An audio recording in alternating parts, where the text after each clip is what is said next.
Entonces, la hoja de ruta va a tocar estos tópicos, ¿no? Algunas definiciones que son importantes en este tema: etiología, epidemiología, fisiopatogenia, clínica, exámenes complementarios y un abordaje general. Dentro de las definiciones, una que es muy importante precisamente es el tema, que es uropatía obstructiva. Y la uropatía obstructiva es el cambio estructural o funcional en el tracto urinario que dificulta el flujo normal de orina. Cualquier cambio estructural o funcional puede generar una uropatía obstructiva. Cuando hay una evolución en el tiempo de una uropatía obstructiva sin resolución, entonces nos enfrentamos ya a una nefropatía obstructiva, que ya es el daño del parénquima renal condicionado por flujo urinario alterado por un tiempo prolongado. Otro concepto, otra definición importante es hidronefrosis, que es la dilatación de cálices y pelvis renal proximal al punto de obstrucción. Si nos acordamos de la anatomía, entonces vemos que los túbulos desembocan en los cálices menores, y los cálices menores forman el cáliz mayor, y esto culmina en la pelvis. Entonces, la dilatación de todos estos componentes, cálices mayores, pelvis y muchas veces visualización del uréter, entonces es lo que se conoce como hidronefrosis, y esto es proximal a la obstrucción. Tal vez sea importante comentar acá que la hidronefrosis y uropatía obstructiva no son términos intercambiables, aunque definitivamente manejamos en la práctica clínica como sinónimos, pero precisamente las clases y la revisión un poco más profunda de los temas nos permite aclarar algunos aspectos. Entonces, no son equivalentes hidronefrosis y uropatía obstructiva, porque puede existir hidronefrosis sin obstrucción, que ya vamos a ver las causas, y también puede existir obstrucción del tracto urinario sin hidronefrosis cuando estamos frente a algún proceso que se está gestando. Entonces tendríamos que procurar ya no confundir estos temas y estos conceptos en nuestra práctica diaria. ¿Cómo se clasifica la uropatía obstructiva? De acuerdo a diferentes parámetros. Uno de ellos es el sitio de obstrucción, y siguiendo este tópico, la obstrucción puede ser alta o baja. Nuestro punto de corte es la unión urétero-vesical. Entonces, toda obstrucción que está por encima de esta unión o proximal, entonces es obstrucción alta. Y aquella que está por debajo de la obstrucción, entonces es baja. Normalmente o regularmente, más comúnmente, la obstrucción alta es unilateral. Rara vez, pero se puede dar que resulte siendo bilateral. En cambio, cuando hablamos de la obstrucción baja, que normalmente se da aquí a nivel de la uretra o de la desembocadura de los uréteres, entonces es una obstrucción bilateral. De acuerdo a la duración en el tiempo, la uropatía obstructiva puede ser también aguda, y en la que se generan principalmente cambios funcionales que pueden ser reversibles. En cambio, cuando ya estamos hablando de una obstrucción crónica, entonces los cambios ya son estructurales y pueden ser irreversibles. De acuerdo a la etiología, la uropatía obstructiva puede ser congénita o puede tener causas adquiridas. De congénitas no hablamos mucho porque eso más tiene que ver con pediatría, pero dentro de las adquiridas, entonces también pueden ser altas o bajas y se clasifican en extrínseca o intrínseca. Estamos hablando de la uropatía adquirida. Intrínseca, una obstrucción intrínseca puede a su vez ser intraluminal o extraluminal. Entonces, estas son las causas de la uropatía obstructiva, intrínsecas y extrínsecas en el tracto urinario superior, ¿no? Entonces nos acordamos que el tracto urinario superior es por encima de la unión urétero-vesical. Entonces, dentro de las causas intrínsecas, hablamos de las intraluminales, ¿no? Dentro del lumen de los conductos de la vía urinaria mayor, podemos tener depósito intratubular de cristales como ácido úrico o medicamentos que también pueden generarse a nivel intratubular, es decir, en la estructura micro, los cálculos que se dan más a nivel de los uréteres, la obstrucción por material papilar, coágulos u hongos. Y cuando hablamos de causas intrínsecas, también hacemos mención a los fenómenos intramurales que pueden ser funcionales o anatómicos. Una causa intrínseca intramural, funcional, tiene que ver con disfunción a nivel de la unión ureteropélvica o ureterovesical. Y otro tipo de enfermedades o incluso medicamentos.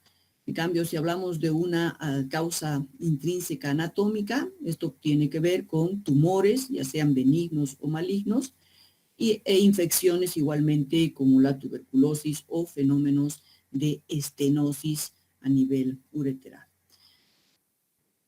Si hablamos de las causas extrínsecas en el sistema reproductivo, acá se menciona en rojo que una causa muy importante de uropatía obstructiva y de nefropatía obstructiva en las mujeres es el cáncer cérvico-uterino, ¿no? Que es el que vemos con mayor frecuencia, pero también pueden haber tumores que condicionen falla o nefropatía obstructiva a nivel del útero, por el embarazo mismo, aunque la obstrucción es transitoria, una endometriosis, una enfermedad pélvica inflamatoria. Y a nivel de ovarios, igualmente, puede condicionarse una uropatía obstructiva. En el sistema vascular hacemos mención a aneurismas de los vasos ilíacos que podrían eventualmente comprimir las estructuras de excreción renal. En el tracto gastrointestinal lo mismo, y en el espacio retroperitoneal no podemos dejar de mencionar la presencia de ganglios linfáticos, fibrosis idiopática o por drogas que pueden causar también obstrucción, y aquí las metástasis, la irradiación o incluso la ligadura incidental de los uréteres son causas extrínsecas de uropatía obstructiva. Y estas son las causas de obstrucción en el tracto urinario inferior, que son más o menos parecidas, pero aquí resaltan, ya se acuerdan ustedes, por debajo de la unión uretero-vesical, otro tipo de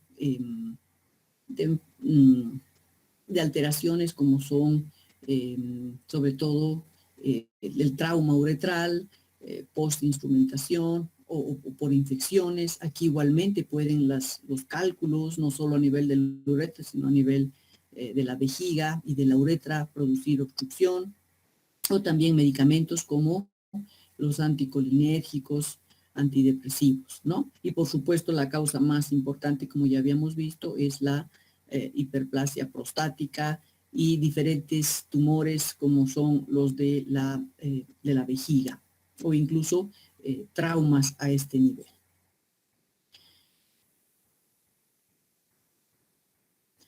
¿Cuál es la epidemiología de la uropatía obstructiva? Bueno, en menores de 20 años la frecuencia es similar en hombres y mujeres en la literatura. más de 20 años de edad, la obstrucción es más frecuente en mujeres por neoplasias ginecológicas, ¿no? Que lo hemos visto, mujeres en edad fértil son presa, por lo menos en Bolivia, con bastante frecuencia de las neoplasias. Entre los 20 y 30 años, la litiasis renal es un dolor de cabeza, es causa importante de uropatía obstructiva y es más frecuente en varones, aunque esto, como vamos a ver en la próxima clase, pues está un poco tendiendo a nivelarse. Y después de los 60 años, la uropatía obstructiva más común en varones, que también causa serio problema, es la hiperplasia prostática. Así que pareciera que los varones son un poco más susceptibles a las uropatías obstructivas, tanto en la edad joven como después de los 60 años. La uropatía obstructiva adquirida es causa del 3 al 5% de casos de enfermedad renal en Europa en mayores de 65 años. En Bolivia, pues para variar, en Bolivia no tenemos estudios que conozcamos todos, ¿no? Sobre ni siquiera la investigación más básica que es epidemiología. Pero en el Hospital Clínico Viedma les puedo decir que la uropatía obstructiva como causa de ERC, no necesariamente en pacientes mayores de 65 años, aunque por supuesto que son el mayor número, está alrededor del 11%, ¿no? Entonces, si se dan cuenta, es mucho más importante que a nivel de Europa y por patologías que son totalmente prevenibles, como la hipertensión, como la hipertrofia prostática o como el cáncer cérvico-uterino. Entonces creo que nuestra labor sigue ahí con el gran desafío de mejorar la detección de esta patología totalmente prevenible en ambos géneros, para bajar esa frecuencia que no es para nada menor, o es mucho mayor que la que se muestra en Europa, países de primer mundo. ¿Cuál es la fisiopatología de la uropatía obstructiva? Los efectos complejos de una obstrucción urinaria en el riñón, porque realmente es un fenómeno complejo, afectan tanto a la dinámica glomerular como a la función tubular. Ambas estructuras, componentes del glomérulo, de las nefronas, están comprometidas en una uropatía obstructiva. Entonces, la función glomerular disminuye progresivamente después de que se produce una obstrucción. ¿Cómo podemos valorar el filtrado glomerular? Para ello es bueno recordar que la fórmula, ¿no?, que es la que rige el filtrado glomerular, de acuerdo a la ley de Starling, que es igual el filtrado glomerular al coeficiente de ultrafiltración por la diferencia de presión neta de ultrafiltración.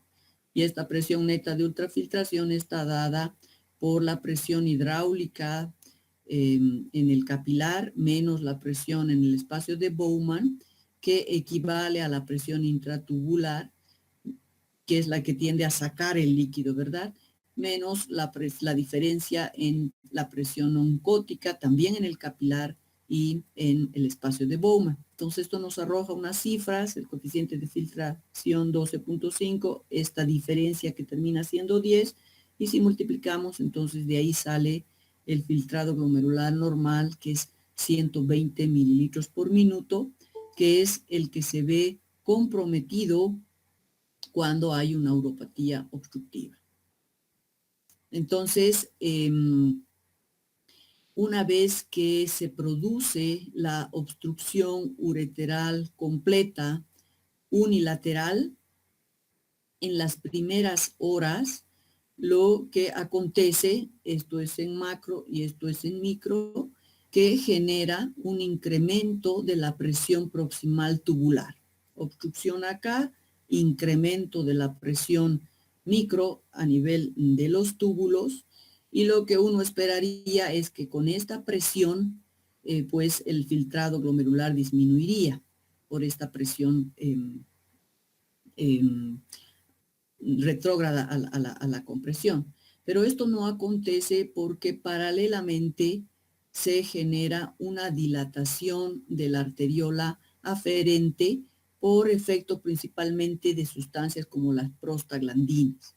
Entonces, esta dilatación aferente del glomérulo permite que se genere una presión hidráulica glomerular que mantiene la presión de filtración, de modo que es cierto que el filtrado glomerular no mejora, pero tampoco disminuye inicialmente.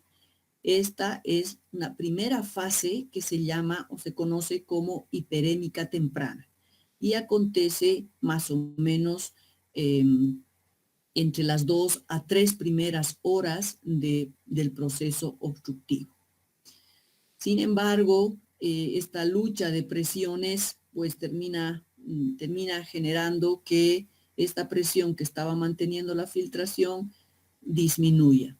Y paralelamente hay también una disminución del flujo sanguíneo renal porque la arteriola que primero se vasodilató, luego sufre un proceso de constricción. Entonces, esto determina una caída de el filtrado glomerular en un 80% más o menos, en una fase que se llama vasoconstrictora tardía, que acontece después de las 3 horas y durante las próximas 24 horas. Entonces, en la fisiopatología destaca una primera fase hiperémica, las primeras horas después de la obstrucción, que se mantiene o que evita, que no genera una caída brusca del filtrado glomerular por una contraposición del flujo sanguíneo que se incrementa por vasodilatación, pero que finalmente es vencido y entonces se instaura una segunda fase en la que otro tipo de sustancias vasoconstrictoras hacen que la arteriola eferente disminuya su calibre y por ende el flujo y entonces el filtrado glomerular se compromete. Estamos hablando de estas dos fases en las primeras 24 horas.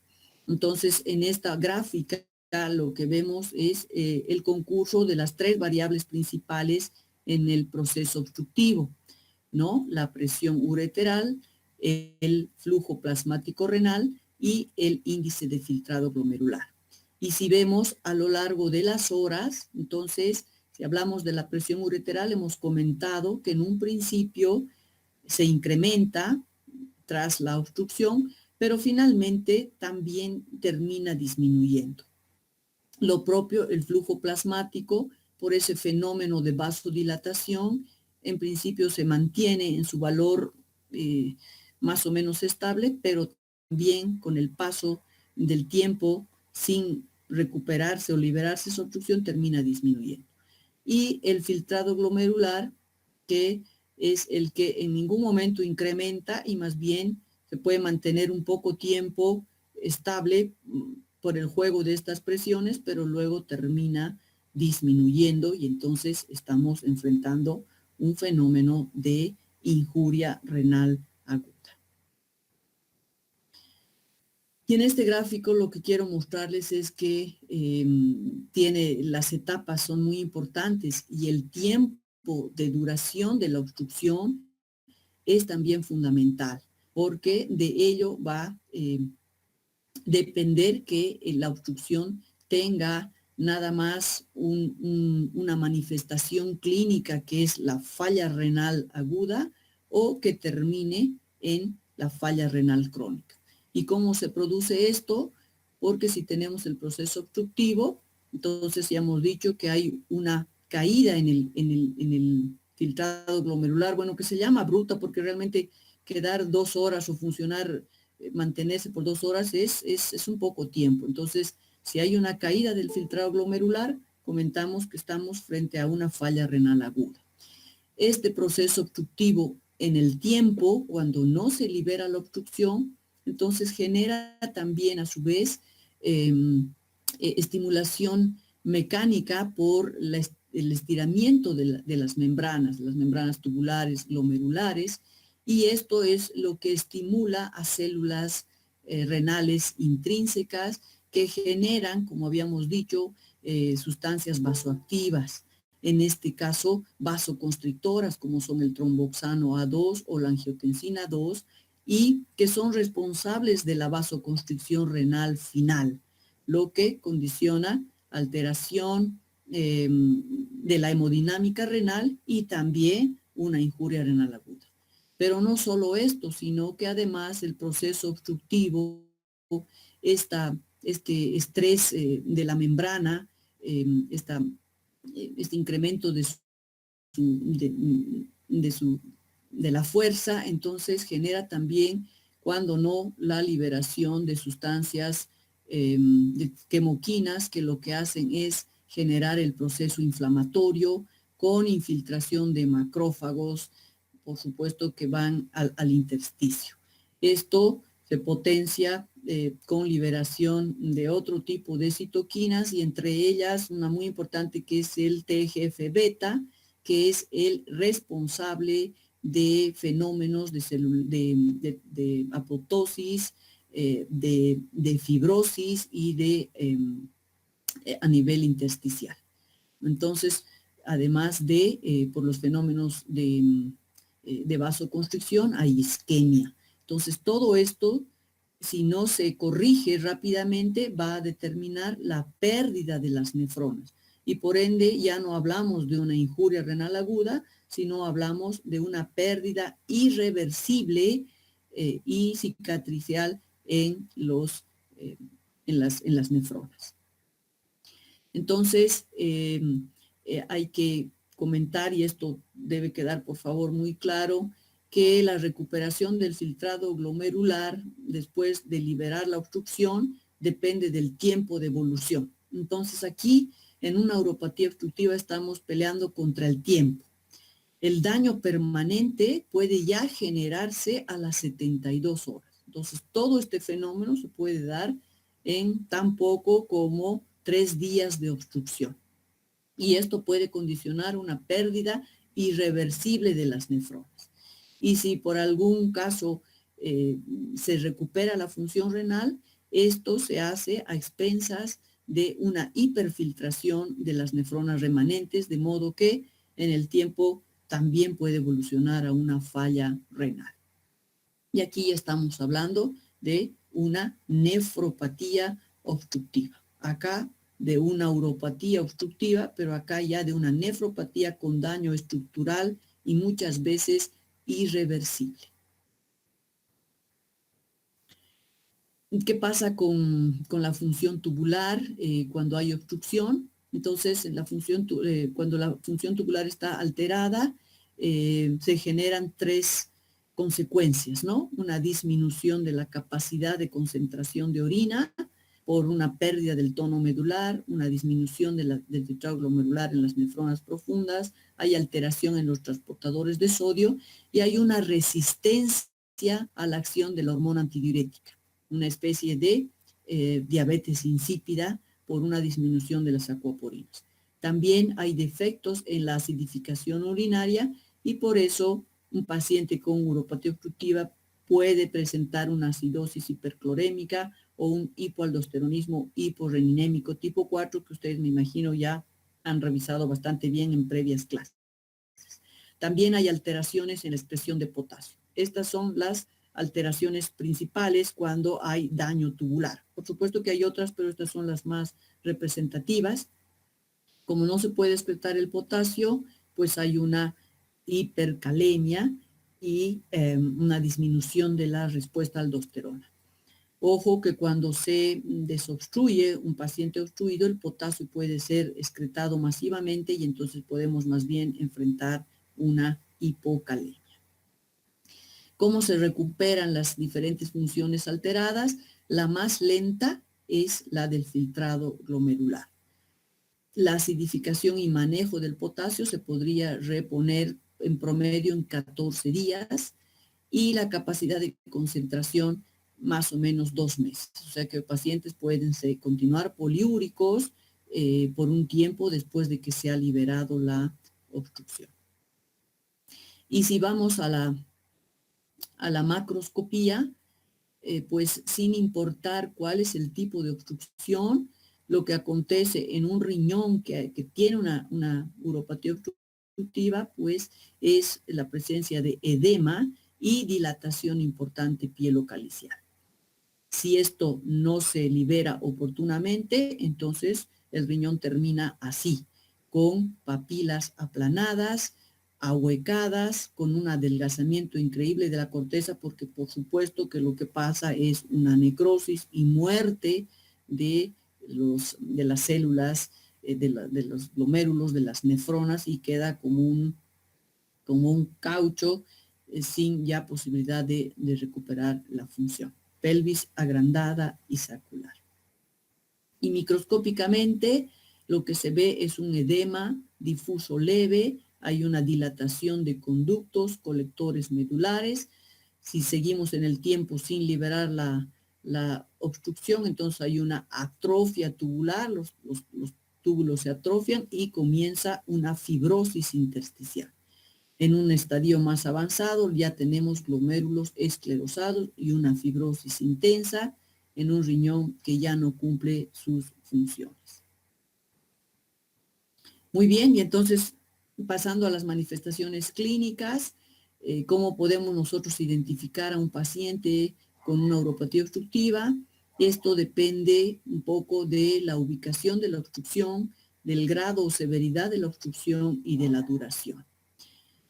Si nosotros pensamos en una obstrucción mecánica, como por ejemplo un cálculo, entonces sí el paciente puede experimentar dolor y hematuria. Si pensamos en las alteraciones glomerulares y tubulares, dependiendo si la obstrucción es absoluta o completa o bilateral, el paciente puede tener anuria. Si la obstrucción es parcial, el paciente puede tener poliuria o polidipsia, precisamente por este fenómeno de que no responde a la hormona antidiurética y una resistencia a la hormona antidiurética. Y por supuesto, en el tiempo, esto va a degenerar en una disfunción renal aguda o crónica. Pero hay que tener en cuenta, por favor, que la uropatía obstructiva y la nefropatía obstructiva pueden ser asintomáticas. Entonces, siempre es importante considerar como diagnóstico diferencial en caso de disfunción renal a la uropatía obstructiva. Entonces, nunca tenemos que dejar de pensar que un paciente podría estar obstruido cuando viene con falla renal de causa no determinada. ¿Cuáles son los exámenes de laboratorio que sería prudente solicitar en estos casos? Bueno, el examen de orina, que nos ayuda a ver si el paciente tiene hematuria por la litiasis, si está infectado, si tiene cristales, pero también el examen de orina ya en una etapa más avanzada puede ser normal. Los electrolitos urinarios en la fase aguda, en esa fase hiperémica que hemos hablado, son similares a los de ira prerrenal, es decir, que tenemos un sodio urinario bajo con una fracción de eyección menor a 1% y una osmolaridad elevada. Pero con el paso del tiempo esto puede cambiar y ser totalmente lo contrario ya en el daño evolucionado. Por supuesto, la elevación de azoados como consecuencia de la disminución del filtrado glomerular y lo que habíamos comentado por disfunción tubular, puede haber acidosis metabólica hiperclorémica con hipercalemia. La hipernatremia es también una manifestación que no la miramos mucho, pero puede precisamente deberse a la diabetes insípida nefrogénica, es decir, a esa resistencia que hay a la acción de la hormona antidiurética en un riñón que está obstruido. ¿Cuál es el diagnóstico? Entonces, el diagnóstico es muy importante, como venimos comentando, y creo que ojalá quede claro, la detección precoz de la uropatía obstructiva. Es esencial porque solo así podremos limitar el daño hemos visto que puede ser irreversible incluso en un tiempo tan corto como 72 horas. Entonces, cuando nosotros sospechamos una obstrucción, lo que nos toca, como en cualquier patología, es realizar una historia clínica, hacer un examen físico y también considerar algunos exámenes complementarios como son el examen de orina y por supuesto la función renal. Si el paciente en la historia clínica tiene un dolor bajo, ¿no? Dolor lumbar, entonces, o dolor incluso en hipogastrio, podemos pedir un escáner, una ecografía de vejiga y valorar el residuo. Si aquí vemos que el paciente está obstruido, por supuesto lo que nos corresponde es cateterizarlo, y lo más común es que esto acontezca en los pacientes adultos mayores, varones, ¿no? Donde la uropatía obstructiva es la causa número 1 y jamás tendríamos que dejar de palparlos o de pedirles una ecografía, porque muchas veces vienen con retención urinaria y entonces con cateterismo podemos liberar rápidamente la obstrucción y salvar esos riñones. Si el paciente viene más bien con un dolor lumbar, aquí dijimos dolor pélvico o que no pueda orinar, aquí dolor lumbar, ya sabemos que se podría tratar de un cólico renal y entonces lo que corresponde es una tomografía o también una ecografía, pero la tomografía es el mejor estudio. Una vez que tenemos la ecografía o una radiografía de tórax, entonces distinguimos si el sistema pielocalicial está dilatado o no. Si está dilatado, entonces, y tenemos además una función renal alterada, lo ideal sería hacerle una nefrostomía precozmente, pero esto por supuesto es algo idílico, ¿no? Esto jamás se realiza, jamás hemos tenido la suerte de valorar a un paciente que tiene falla renal y que está dilatado y que urología venga y le ponga la nefrostomía de inmediato. Eso no acontece porque no es la metodología de trabajo de los urólogos. Si el paciente está dilatado y tiene la función renal normal, de repente tenemos un poco más tiempo para hacer otro tipo de imágenes. Si el paciente no está dilatado, entonces, y aún sospechamos una obstrucción del tracto urinario, entonces se pueden considerar estos otros estudios que son la pielografía retrógrada. Y todo esto nos va a llevar a una terapia que debe ser instaurada según los hallazgos que tengamos. Entonces, los exámenes de gabinete recomendados, además de haber hecho el laboratorio, el examen físico y la investigación, entonces es la ecografía renal, que ustedes saben que es la más segura, es de bajo costo, detecta la hidronefrosis, es que más claro que sí que lo hace, pero no siempre la causa, ¿no? Y también hay que estar conscientes que pueden haber falsos negativos en casos de una uropatía obstructiva no dilatada. Incluso un falso positivo cuando hay pacientes que tienen una leve hidronefrosis en ausencia de obstrucción, paciente que está con la vejiga muy llena y se puede dilatar los sistemas pielocaliciales y no necesariamente está obstruido. Pero su valor predictivo positivo es más relativamente aceptable, de 70%. Permite valorar también el vaciamiento de la vejiga. Una cosa interesante acá es que si nosotros le añadimos el Doppler, cuando pedimos la ecografía renal y se miden las resistencias, entonces una resistencia mayor a 0,7 sugiere obstrucción. Esto es algo que no tenemos la costumbre de pedir. Sería interesante, pero es verdad que tampoco los ecografistas, no todos manejan el Doppler. Entonces este sería como un plus para el diagnóstico de la uropatía obstructiva, sí podríamos medir la resistencia de las arterias intrarrenales, aunque normalmente no se hace. El examen de la tomografía computarizada sin contraste es muy bueno para la litiasis, ¿no? Porque identifica eficazmente los cálculos, incluso los radiolúcidos, y ubica el sitio de obstrucción. Esa es la diferencia con la ecografía. De modo que, como ya veremos en la próxima clase, el gol estándar para la litiasis es la tomografía simple. Determina causas extrínsecas de obstrucción también, como son fibrosis retroperitoneal, adenopatías y hematomas. Otro examen que también lo usamos, y los urólogos creo que lo usan un poco más, es la gammagrafía con tecnesio 99 cuando tenemos un paciente obstruido, porque distingue entre una simple dilatación del sistema colector y una verdadera obstrucción de la vía urinaria. Y el problema es que la función renal disminuida limita su utilidad, ¿no? Porque se trata de un radiotrazador que se inyecta y entonces alcanza un pico, ¿no? Se concentra en el glomérulo y luego comienza la excreción. Pero si tenemos un paciente con una obstrucción, entonces esta curva queda plana, no desciende ni siquiera con el uso de furosemida. En cambio, si hay no hay obstrucción, pero hay un retardo en la excreción, entonces el test de furosemida permite que esta curva termine bajando, aunque en un tiempo más prolongado que lo hiciera un riñón normal. Entonces se emplea más para el seguimiento de pacientes a quienes se realizó procedimientos quirúrgicos. No es lo que pedimos de rutina, pero también es una herramienta que puede ser tomada en cuenta.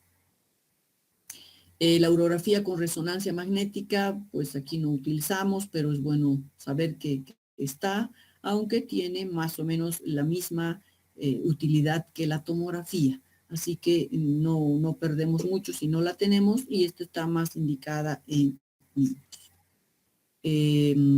La pielografía, como habíamos comentado, la retrógrada y la anterógrada, es interesante porque identifica el sitio y la causa de obstrucción y sobre todo es útil en caso de sospecha de obstrucción sin dilatación.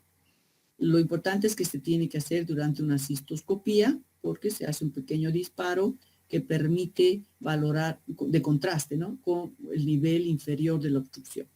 La pielografía anterior, entonces esto es de abajo para arriba, cistoscopía para arriba, vejiga para arriba. En cambio, la pielografía anterógrada sí precisa la canulación percutánea de pelvis. Normalmente si uno logra colocar una nefrostomía, entonces podría hacer el disparo ya también de arriba para abajo y nos permitiría ver el nivel proximal de obstrucción. La cistoscopía, que la hacen los urólogos para la obstrucción baja, que permite observar la vejiga y la uretra, ¿no? Cuando hay problemas incluso de neoplasias que están infiltrando la desembocadura de los uréteres y para colocar los famosos doble J, que también son una opción de desobstrucción en algunos casos. Muy bien, y ya para ir terminando, entonces vemos el diagnóstico diferencial, que es importante tenerlo en cuenta, y acá vemos las causas que producen dilatación, pero no obstructiva del tracto urinario. Entonces tenemos que tener en cuenta el reflujo vésico-ureteral, la administración de diuréticos, la diabetes insípida que genera grandes volúmenes urinarios y que puede dilatar la pelvis y los cálices, pero sin que haya una obstrucción verdadera. Igualmente los megacálices congénitos o la pielonefritis crónica pueden dar la idea de que estamos frente a un proceso obstructivo, pero no necesariamente es la causa, hay que tener esto en mente, y la atrofia post-obstructiva. Como hemos visto, cuando transcurre el tiempo y ya estamos frente a una nefropatía obstructiva, los riñones se quedan como verdaderos bladders, ¿no? Vacíos que están con una corteza muy adelgazada y una hidronefrosis que no vuelve a la normalidad porque ya hay necrosis del tejido. Entonces, esto para tomar en cuenta cuando estamos frente a una neuropatía obstructiva. Y otras causas de disfunción renal, bueno, Si estamos en anuria, no necesariamente podemos pensar que está obstruido el paciente si el paciente está en shock, ¿no? O si el paciente ha tenido alguna necrosis renal, cortical o incluso un síndrome urémico hemolítico o tiene una estenosis de las arterias. Entonces, estos son otros detalles que hay que tomar en cuenta. Cuando tenemos una ecografía compatible con uropatía, también hay que descartar quistes peripélvicos que pueden simular una pelvis dilatada o una pelvis extrarrenal que también nos pueden confundir. Entonces, probablemente en este caso, la mejor manera sea solicitando una tomografía. Bueno, entonces la historia natural de la uropatía obstructiva, esto es en inglés, ¿no? Urinary tract obstruction, pero no se escucha tan bien cuando decimos uropatía obstructiva en español. Entonces, la uropatía obstructiva es potencialmente curable, pero puede resultar en pérdida irreversible y progresiva de nefronas y fibrosis renal si no es tratada oportunamente. Aquí hablamos de 12 semanas, sin embargo, hemos visto que incluso a los 3 días un paciente puede quedar con un daño irreversible y ser un potencial paciente para diálisis en un futuro no muy lejano. Si nosotros intervenimos oportunamente, la recuperación funcional puede apreciarse en 7 a 10 días. O sea que hay que tener paciencia, tampoco esto es tan mágico ni rápido. Pero si el daño de todos modos ha sido considerable, la recuperación puede no ser completa ni total y los pacientes pueden quedar como renales crónicos en un estadio 3 a 4,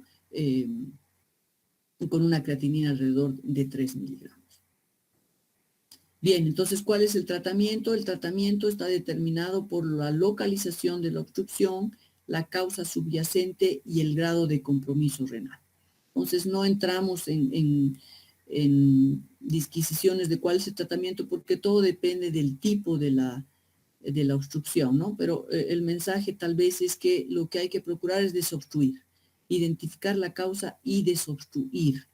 Aquí necesitamos mucho el manejo conjunto a urología, ¿no? Porque es urología quien, por ejemplo, podría colocar las nefrostomías, es urología quien coloca los doble Jotas, es urología quien interviene cuando hay un cálculo que está enclavado.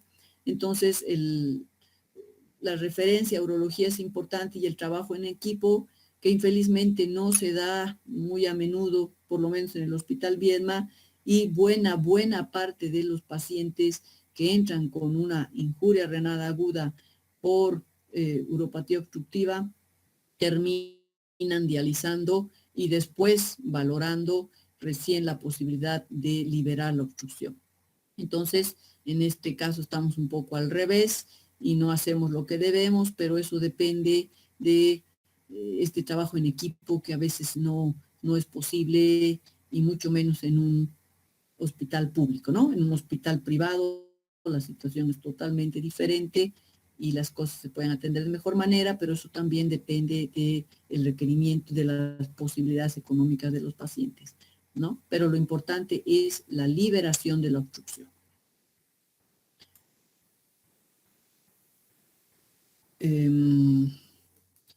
Bueno, eso es todo, chicos, en esta primera clase.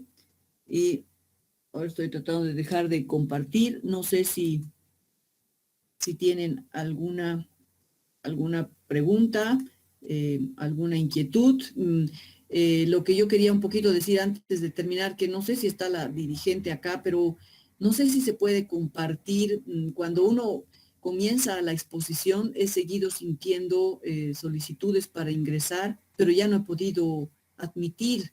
Así que no sé si esto se puede compartir para que mientras yo estoy exponiendo y se estén sumando, pues se los pueda admitir, ¿no? Porque nos hemos quedado en 40 y no sé cuántos más han pedido ingresar. Bueno, ¿alguna duda, doctores?